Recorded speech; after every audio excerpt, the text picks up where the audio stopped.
Praise the Lord. खुदावंद का शुक्र हो कि एक बार फिर से हम उसकी हज़ूरी में आ सके और खुदावंद ने मौका दिया कि हम उसकी हज़ूरी में आ सकें और उसके कलाम से जान सकें कि खुदावंद का कलाम अपने हमें क्या बताना चाहता है। और हम पढ़ेंगे मत्ती रसूल की इंजील उसका 12वां बाब और उसकी 43वीं आयत से लेकर 50वीं आयत तक। मत्ती रसूल की इंजील उसका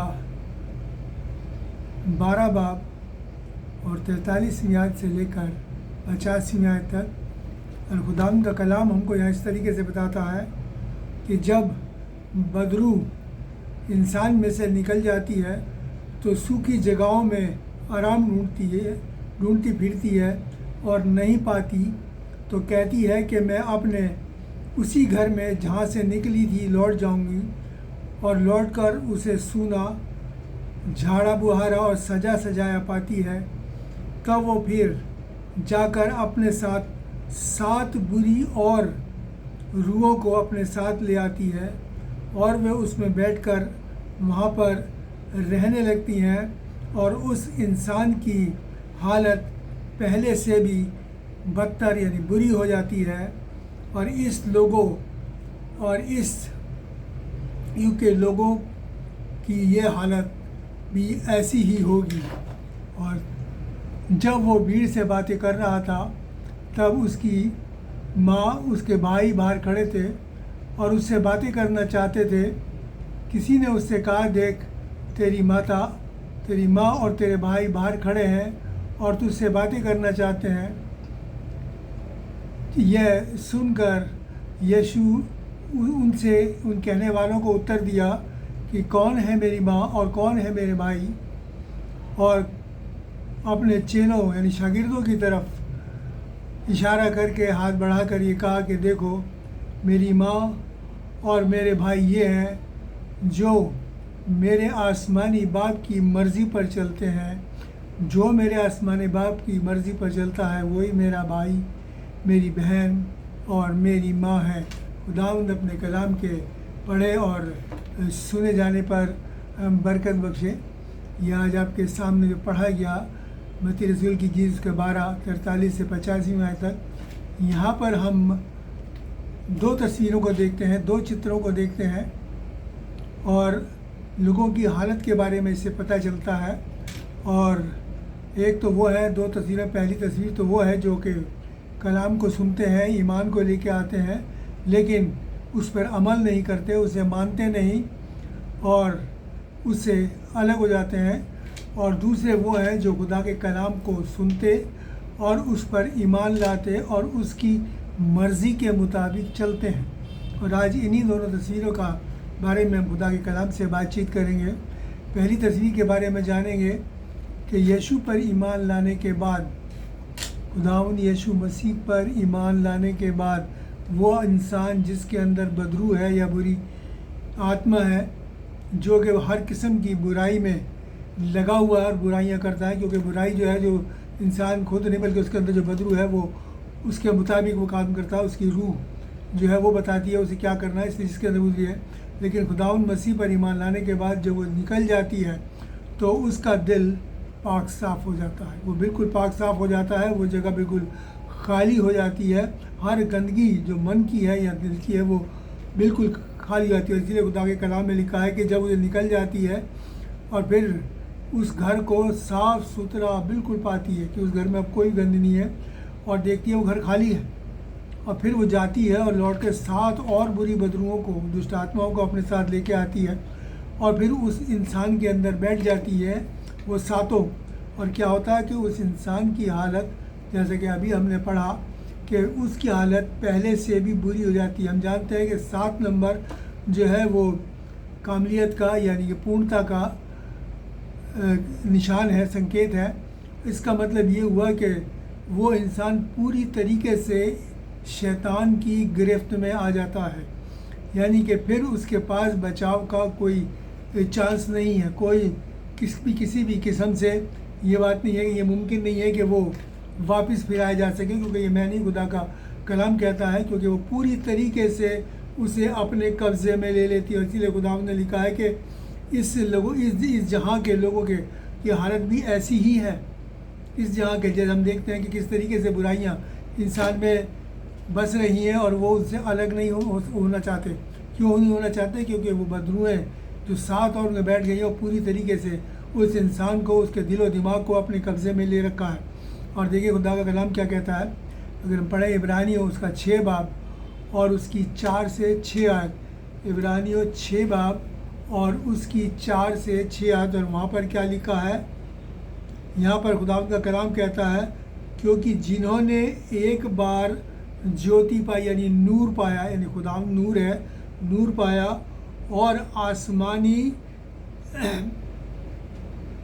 बादशाहत का स्वाद चख चुके, आत्मानी बादशाहत का जायका यानी मज़ा वो हासिल कर चुके और पाक रूह के शरीक हो चुके, पवित्र आत्मा के भागी हो चुके और आने वाला जो हमारा युग है उसके सामर्थ का स्वाद चख चुके। यदि वो अगर वो भटक जाए तो फिर उन्हें मन फिराव यानी तौबा के लिए नया बनाना अनहोना है, नामुमकिन है। ये खुदा का कलाम कह रहा है कि जो एक बार खुदा के कलाम को मान ले, उसका मज़ायका वो ले ले और उसके बाद वो दोबारा वापस फिर जाए, तो कहता है उसका वापस लाना बड़ा अनहोना है। तो क्यों अनहोना है? क्योंकि वे परमेश्वर खुदा के बेटे को अपने लिए फिर से क्रूस पर चढ़ाते हैं, यानी कि वो तमाम दुख उसे फिर से देते हैं। खुदावंद दुख होता है फिर चढ़ाते हैं और प्रकट में उस पर कलंक लगाते हैं, यानी उस पर दाग लगाते हैं। खुदावंद के कलाम बेटे पर आप दाग लगाते हैं। कितनी बुरी और कितना घिनौना गुनाह है ये वो मेरे पास, क्योंकि लिखा है कि वो उस लहू को अपने पैरों से रोनते। खुदा के कलाम में अगर हम पढ़ें तो वहाँ पर खुदा के कलाम में हमको बताता है कि वो उसको लिखा है कि क्या लिखा है कि तो सोच लोग वो कितने भी भारी सज़ा के लायक होगा जिसने खुदा के बेटे को अपने पाँव से रौंदा। ये मैं पढ़ रहा हूँ इब्रानियों 10 और उसकी 29वीं आयत। और उस लहू को, उस अहद के लहू को जिससे वो पाक ठहराया गया है, उसको नापाक जाना और फजल की रूह की बेइज्जती की, फजल की रूह की बेइज्जती की। अगर हम ऐसा इंसान जो खुदा को जानने के बाद अगर करता है तो वो खुदा का कलाम बताता है कि वो किस तरीके से खुदा की, उसके कलाम की, उसके लहू की और उस पाक लहू की बेइज्जती करता है और खुदावंद पर कलंक लगाता है, यानी खुदावंद पर दाग लगाता है। ये कितना बड़ा गुनाह है। इसके लिए खुदावंद कहता है कि ऐसे इंसान का वापस फिरना या दोबारा तौबा करना नामुमकिन है। ऐसी परिस्थिति से, ऐसी सिचुएशन से खुदा हमको बचाना चाहता है। वो नहीं चाहता कि हम ऐसी स्टेज पे आ जाए कि फिर हमारे बचाव का कोई, तौबा का कोई किसी भी किस्म से कोई चांस रह जाए। और देखिए खुदावंद का कलाम हमको क्या कहता है, यही बातें जो अभी खुदावंद मसीह की हमने 12वीं आयत में पढ़ी हैं। तो वहाँ खुदावंद क्या कहता है, अगर हम दूसरा पतरस उसका 2 बाब और 20वीं आयत पढ़ें, दूसरा पतरस 2 बाब और उसकी 20वीं आयत, तो देखिए यहाँ का खुदा का कलाम हमको किस तरीके से बताता है। दूसरा पतरस 2 बाब उसकी भी यहाँ लिखा है, जब वे नजात देने वाले यीशु मसीह की पहचान के ज़रिए दुनिया की तरह तरह की बुराई से, नापाकी से बच निकले और फिर उनमें फंसकर हार गए। मतलब खुदा ने उन्हें बचाया, पाक साफ किया उनके दिल को, और वो फिर दोबारा उनमें फंस गए, उन लालच में आ गए, शैतान की बातों में आ गए,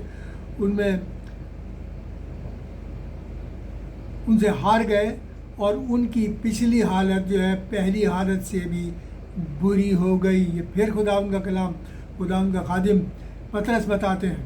वो कहते हैं कि जो ऐसा करता है, वही बात जो खुदा मसीह ने कही वही गई कि जो दोबारा उस गुनाह में पड़ जाते हैं खुदा को जानने के बाद भी, तो उनकी जो पहली हालत जो थी वो उससे पिछली हालत जो है उनकी पहली हालत से भी बहुत ज़्यादा बदतर हो जाती है, बुरी हो जाती है। और इसलिए मेरे और आपको बहुत ही ज़्यादा होशियार रहना है कि हम किसी भी तरीके से खुदा के कलाम से बाहर ना जाएं, उसके दायरे के अंदर रहें।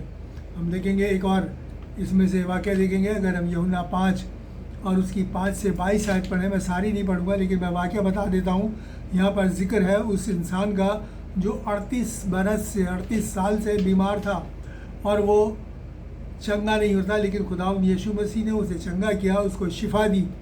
और शिफा देने के बाद जब उसने शिफा पा ली तो वो खुदावंद यीशु मसीह को हैकल में यानी कि चर्च में मिला। और खुदावंद यीशु मसीह ने उससे क्या कहा कि फिर दोबारा से गुनाह मत करना, कहीं ऐसा ना हो कि इससे बड़ी आफत तुझ पर आ पड़े।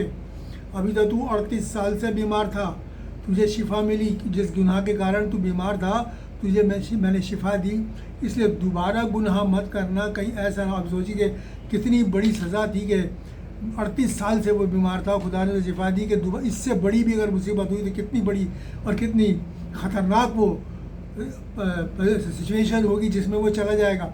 इसलिए खुदावंद उसे वही बात बताते हैं, कहीं ऐसा ना हो कि इससे बड़ी आफत यानी मुसीबत तुझ पर आ पड़े और तुझे कब्जा ले और तेरी हालत पहले से भी बुरी हो जाए, पहले से भी बुरी जाए। तो खुदावंद की नहीं इस बात को हम अच्छी तरीके से सोचते हैं। लेकिन इस आदमी के बारे में अगर हम जानें तो हम क्या जानते हैं, जैसे कि अभी कलाम में मैंने आपको बताया कि वो उसे हैकल में मिला। इसका मतलब शिफा पाने के बाद, चंगाई पाने के बाद वो दुनिया की तरफ नहीं मिला, वो दुनिया में नहीं गया, वो उसे बाज़ार में या किसी ऐसी जगह पे नहीं मिला, बल्कि कहाँ पहुँचा, मिला उसे हैकल के अंदर, खुदावंद के घर के अंदर मिला। इसका मतलब चंगाई पाने के बाद उसने उस चंगाई का एहसास किया, उसे इज़्ज़त दी और इज़्ज़त देने के बाद वो सीधा खुदा के घर पहुंचा शुक्रगुजारी के लिए, और खुदावंद को वो वहाँ पर मिला। इसीलिए खुदावंद ने उसे ये हिदायत दी कि दोबारा ऐसा मत करना। तो इसलिए मेरे और आपके लिए भी बहुत ज़रूरी है, एक मेरे और आपके लिए बहुत बड़ी नसीहत है कि हम खुदावंद से बरकतें पाने के बाद हमें कहाँ होना चाहिए, खुदावंद के घर में होना चाहिए, उसके कलाम में होना चाहिए। वो कलाम हमारे दिल और दिमाग के अंदर होना चाहिए। वो जगह को हमें खाली नहीं छोड़ना है, क्योंकि अगर हमने खाली छोड़ दिया और उसे अपने कलाम से नहीं भरा, इस आदमी ने अपने कलाम से, खुदा के कलाम से जगह को भरा, खुदा को अपने दिल में जगह दी। इसी तरीके से मेरे और आपको भी ये जगह खुदा को देनी है, क्योंकि उसने हमें पाक साफ़ किया, इसे खाली नहीं छोड़ना, वरना फिर बदरू तैयार बैठी है। क्योंकि खुदा के कलाम में लिखा है कि शैतान जो है दरवाजे पर खड़ा रहता है, इसलिए जगह देखता है कि कब इसका दिल पाक साफ़ किया जाए और कब मैं उसमें घुसूँ। लेकिन उस जैसे ही खुदावंद ने हमको चुना, हमें पाक साफ़ किया, हमें ज़रूरी है कि हमें उसके कलाम से उस जगह को भर देनी है। और फिर शैतान पास भी नहीं भटक सकता, वो दरवाजे के पास, हमारे दिल के दरवाजे के पास भी नहीं आ सकता, क्योंकि हमारे दिल के दरवाजे पर खुदावंद यीशु मसीह खटखटाते हैं, वो वहाँ मौजूद रहते हैं, इसलिए शैतान को आसपास नहीं भटकने देंगे। एक और मैं आपके सामने मिसाल यहाँ पर रखना चाहता हूँ। हम पढ़ेंगे लूका 23 बाब उसकी 16 से 25 आयत। लूका 23 बाब और उसकी 16 से 25वीं आयत मैं आपके सामने पढ़ूँगा। और यहाँ पर जिक्र है कि जब खुदावंद यीशु मसीह को यहूदा इस्करियोती ने पकड़वा दिया था और उसको पिलातुस हाकिम के सामने पेश किया गया था, तब पिलातुस ने उसे क्या कहा, उसको देखा कि उसमें कोई भी ऐसी बात नहीं पाई गई कि इसे मौत की सज़ा मौत दी जाए, तो उसने कहा कि मैं इसे पिटवा कर छोड़ देता हूँ। और उसमें लिखा है, मैं उसे पढ़ दूँ, और पिलातुस ने त्यौहार के वक्त उनके लिए एक बंदी को छोड़ने पर विवश था, क्योंकि पहले एक ये रस्म थी, एक ये प्रथा थी कि जब ये पसोवर का त्यौहार बनाया जाता था, फसह का पर्व बनाया जाता था, तो एक कैदी को छोड़ दिया जाता था, क्योंकि उस दिन ये वो दिन था जब खुदावंद ने अपनी कौम को मिस्र की कैद से आज़ाद किया था। तो ये प्रथा चली हुई थी कि उस दिन एक कैदी को भी रिहा कर दिया जाता था उस कैद से। तो पिलातुस ने जो हाकिम था, उसने क्या करा कि उसने तो क्योंकि मैं छोड़ने पर के लिए उसको लाजिम था कि वो एक को छोड़े, तो लिखा है सब मिलकर चिल्ला उठे कि इसका काम तमाम कर और हमारे लिए बर्रबा को छोड़ दे। और बर्रबा कौन था, ये भी देखिए खुदा के कलाम में लिखा है, बर्रबा छोड़ दो, यह वो किसी बलवे यानी कि किसी क्या कहते हैं कि दंगे और फसाद के अंदर मलबे के कारण जो कि शहर में हुआ था, और खून के इल्ज़ाम में जेल में यानी बंदी गृह में डाला गया था, खून के इल्ज़ाम में कैद में डाला गया था। एक खूनी, एक डाकू था बर्रबा, लेकिन वो क्या कहते हैं कि हमारे लिए एक डाकू को छोड़ दें। और यहाँ पर हम देखते हैं कि यहाँ पर इस कौम की दशा क्या हो गई थी, इस कौम की हालत क्या हो गई थी, पहले से भी बुरी। पहले वो इस रस्म में एक कैदी को रिहा करते थे, कितनी अच्छी ये रस्म थी, लेकिन अब वो क्या कर रहे थे, क्योंकि खुदा के कलाम से, मसीह से नवाकिफ़ थे, तो इसलिए क्या कर रहे थे, एक बेगुनाह को गुनहगार बताकर सजाए मौत दिलवा रहे थे। कि खुदा मसीह को लिखा है कि और क्या लिखा है कि इसका काम तमाम कर। एक गाना हम गाते हैं कि दावाए इब्ने खुदा पर यहूदी ये बोले, है ये मुजरिम, इसे सूली पर चढ़ाया जाए। ये गाना हम लोग गाते हैं, यानी कि दावा हमारा क्या होना चाहिए, ये हमारा खुदा है, ये हमारा मुंशी है, ये हमारा नजात दहिंदा है, इसे छोड़ो। लेकिन नहीं, वो क्या कहते हैं दावा इब्ने खुदा पर कि है ये मुजरिम, इसे सूली पर चढ़ाया जाए। आगे देखिए क्या लिखा है, छोड़ दिया है।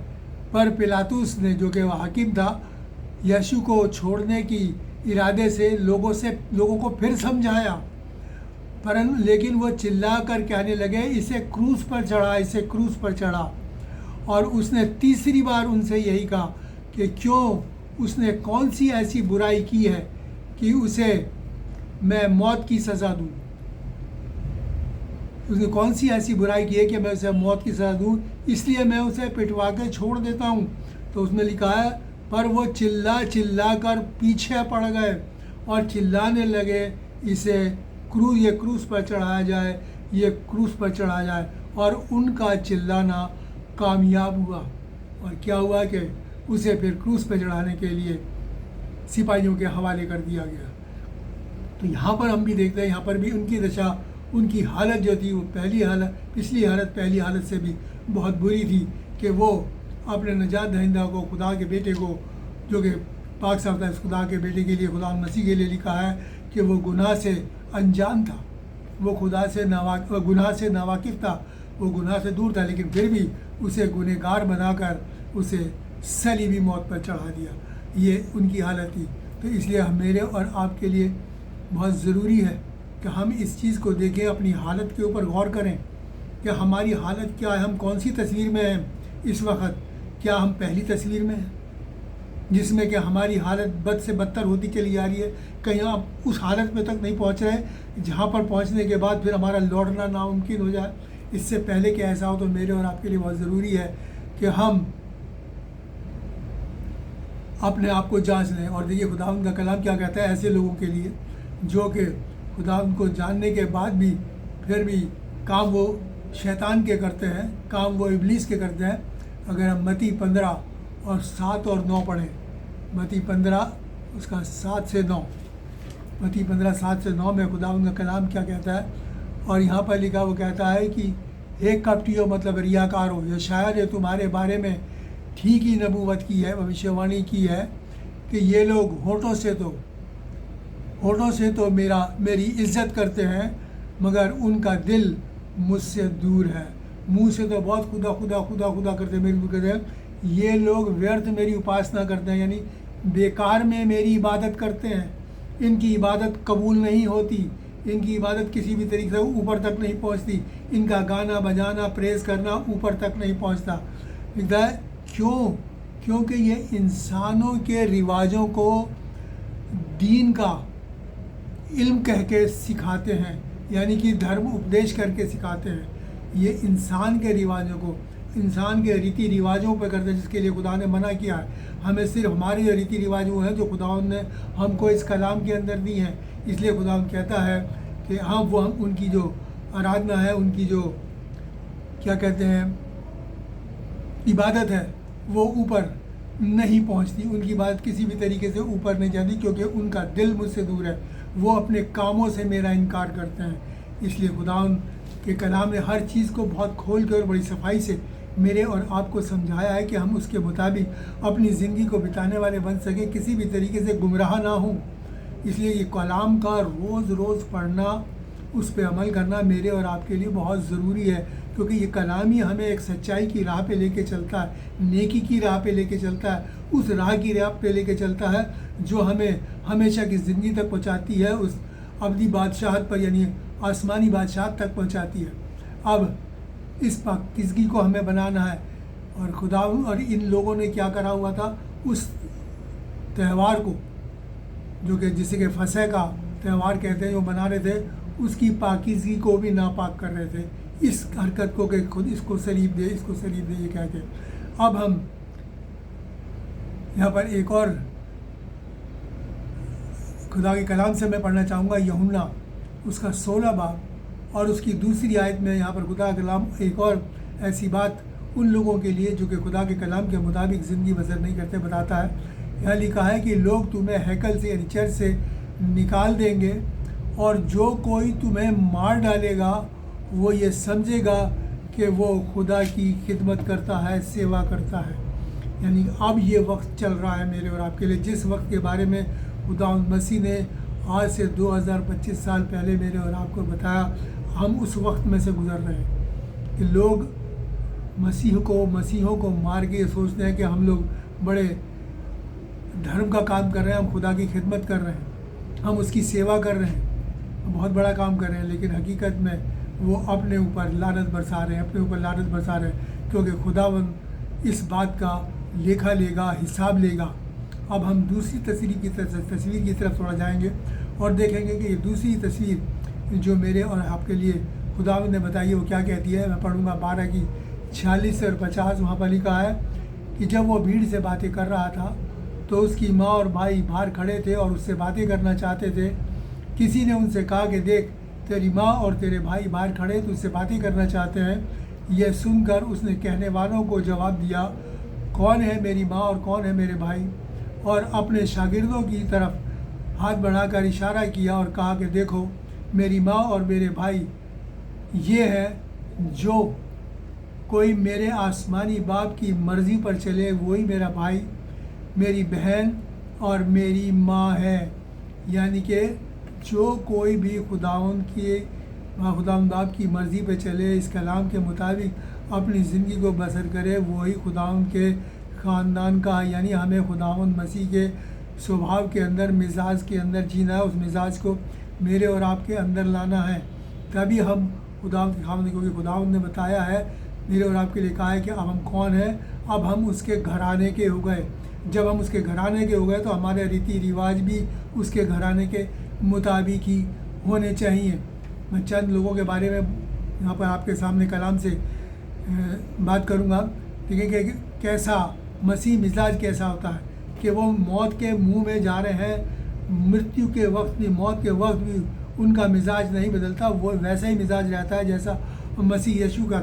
इफ्तिस्नुस के बारे हम जानते हैं, ये हम पढ़ सकते हैं कि प्रेरितों के काम यानी रसूल के अमाल 7 और उसकी 60वीं आयत। और वहाँ पर क्या लिखा है कि जब इस्तिफनुस को मसीह की खातिर पथरवा किया जा रहा था, उस पर पत्थर मार के उसे मारा जा रहा था, तब उसने दुआ करी उन लोगों के लिए जो उसको पत्थर मार थे। क्या कहा? आए खुदावंद, ये गुनाह इन पर मत लगाना। आए खुदावंद, ये गुनाह इन पर मत लगाना, मतलब कि उनके लिए माफ़ी मांगी, जैसे कि खुदावंद मसीह ने सलीब पर तमाम दुनिया के लिए माफ़ी मांगी कि आए बाप इन्हें माफ़ कर, क्योंकि नहीं जानते कि ये क्या करते हैं। वही फितरत उसकी भी थी, इस्तिफनुस की, क्योंकि उसने अपने दिल में खुदावंद के कलाम को बसा रखा था, खुदावंद मसीह को बसा रखा था। इसलिए मौत भी उसे खुदावंद मसीह से अलग ना कर पाई, उसके उस मिजाज से अलग ना कर पाई, उसकी उस फितरत से अलग ना कर पाई। और हम जानते हैं मिकाइल के बारे में जानते हैं। मिकाइल फरिश्ता स्वर्गदूत जो कि खुदावंद की फ़ौज का, सेना का प्रधान है, सेनापति है। उसके बारे में क्या लिखा है कि यहूदा 1 और उसकी 9 पढ़े तो वहाँ लिखा है, जब मूसा की मौत हुई तब शैतान मूसा की लोथ को लेने के लिए आया, मतलब उसकी लाश को लेने के लिए आया, तो वहाँ पर मिकाइल वहाँ मौजूद था और उसने उसे लेने नहीं दिया और उसका और मिकाइल का काफ़ी बहस हुई। तो लिखा है कि मिकाइल ने, जो कि खुदाउन की फ़ौज का सेनापति यानी कि सरदार था, उसने शैतान को बुरा भला नहीं कहा, बल्कि क्या कहा कि तू ये जो हरकत कर रहा है खुदावंद ही तुझे डांटे। खुदावंद ही तुझे डांटे। इसलिए खुदावंद का कोई भी बाशिंदा, कोई भी लोग जन, जो चाहे आसमान में हो चाहे ज़मीन पे, कभी भी किसी को बुरा भला नहीं कहता, क्योंकि हमारा खुदावंद भला है। वो भलाई हमारे अंदर बसी रहती है, हमारी फितरत में, हमारे स्वभाव में, हमारे मिजाज के अंदर बसी रहती है, और वो बसी रहनी चाहिए।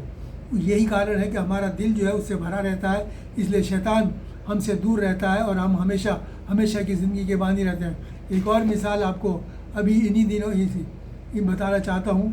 वो क्या है कि ग्राहम स्टेन्स के बारे में हम सब बहुत अच्छी तरीके जानते हैं। ग्राहम स्टेन्स की पत्नी के बारे में जानते हैं कि जिन के बारे में क्या लिखा है कि उन्होंने अपने पति और अपने शौहर और अपने बच्चों को, कि उन लोगों को जिन्होंने उन्हें ज़िंदा जला दिया था, ये सोचिए, जिन्होंने उनको, उसके शौहर, उसके 2 बच्चों को, बेटों को ज़िंदा जला दिया था, उनको माफ़ किया कि मैं इन्हें माफ़ करती हूँ। उन लोगों को जिन्होंने ये काम किया था, तो कैसा मन मिजाज था, जैसा मसीह यीशु का था कि माफ़ करो, तो तुम एक दूसरे के गुनाह माफ़ करोगे तो तुम्हारा आसमानी बाप भी तुम्हारे गुनाहों को माफ़ करेगा। इसलिए उसने उनको माफ़ किया। कितनी बड़ी बात है। तो खुदावंद के लोगों का मिजाज जो है वही रहता है, चाहे कितनी भी ख़तरनाक हमारी सिचुएशन क्यों ना हो, कितना ख़तरनाक माहौल हमारे सामने क्यों ना आ जाए, कितनी भी बड़ी तकलीफ़ या परेशानी क्यों ना आ जाए। कितनी बड़ी परेशानी थी कि उनके शौहर को और उनके बच्चों को ज़िंदा जला दिया, लेकिन वो उनका ईमान से नहीं डगमगाई। उनकी फितरत, मसीह की फितरत उनके अंदर थी, इसलिए उन्होंने क्या करा, उन्हें माफ़ कर दिया। उसने उन्हें माफ़ कर दिया। इसलिए मेरे और आपको भी इस फितरत को अपने अंदर, यही है उस जगह को भरना, खाली ना छोड़ना, कि मसीह की फितरत को, मसीह के स्वभाव को, मसीह के मिजाज को अपने अंदर रखना, इस दिल को खाली ना छोड़ना। क्योंकि जब तक वो अगर खाली होगा तो फिर हमारी हालत बहुत बद से बदतर होती चली जाएगी। और इसी तरीके से मत्ती 12:50 में लिखा है कि जो कोई, मैं फिर से पढ़ दूँ आपके सामने, जो कोई मेरे आसमान की बाप की मर्ज़ी पर चलता है वही मेरा भाई, मेरी बहन और मेरी माँ है। यानी कि मेरे घराने का है, पर खुदा के घराने का है, उसके ख़ानदान का है, वही उसके ख़ानदान का है, उसके घराने का है, जो खुदावंद की मर्ज़ी के मुताबिक चलता है।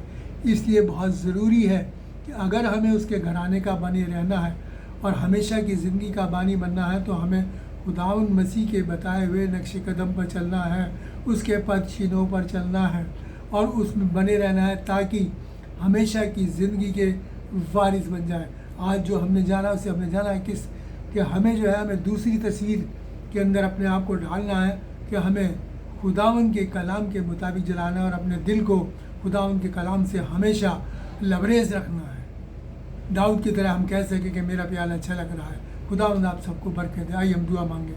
शुक्र करते हैं प्यारे बाप आसमानी, तमाम नेमतों बरकतों के लिए, ख़ास तौर से तेरे इस कलाम के लिए, जो प्यारे बाप आसमानी सचमुच में हमारे पैरों के लिए, हमारे कदमों के लिए एक रोशनी है, एक नूर है, कि जब कभी भी ये खुलता है पिता परमेश्वर, हम सचमुच में तेरे आसमानी नूर में चलने लगते हैं और बुराई से दूर होते हैं, और हमें पता चल जाता है कि हमें किस तरफ जाना है, कौन सा रास्ता है जो हमें हमेशा की ज़िंदगी और आसमानी बाप की तरफ लेके जाता है। इसलिए हम सबको, हर सुनने वाले को तौफीक और ताकत इनायत फरमा कि हम खुदावंद के कलाम के मुताबिक अपनी ज़िंदगी को बसर करने वाले बन सकें, और हमारा दिल, दिमाग और हमारा जिस्म और हमारी रूह खुदावंद के कलाम से लबरेज रहे।